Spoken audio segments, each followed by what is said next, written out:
இந்த பிக்னஸ்க்கெல்லாம் tailoring inch டேப்பில் எப்படி அளக்கணும்னு தெரியாது. அதை அளக்கிறத பற்றி சொல்கிறேன். 1.5ன்னா எப்படி 1.5 சொல்கிறீங்க, எப்படி 1.25 சொல்கிறீங்க, அப்படிலாம் அவங்களுக்கு தெரியாது.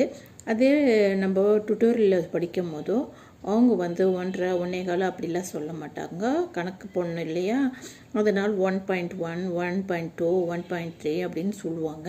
இந்த 1 பக்கத்தில் ஒரு கோடு இருந்துச்சுன்னா 1.1, செகண்ட் கோடுக்கு 1.2 அப்படின்ட்டு கணக்கு பண்ணுவாங்க. அதுக்கு நம்மளுடைய செஸ்டோடைய அளவு வச்சு அது கால்குலேட் பண்ணி அதில் மார்க் பண்ணுறதுக்காக அது மாதிரி 1.5 1.6 அப்படின்ட்டு கணக்கு பண்ணுறதுக்காக அது எடுப்பாங்க.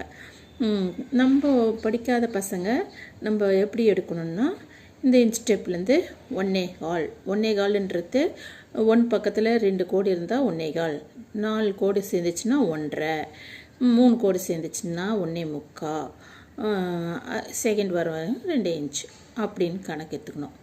இது இன்ச் பக்கம். சரியா? எப்பவுமே நம்ம அளவு எடுக்கும்போது இன்ச் பக்கம்தான் எடுக்கணும்.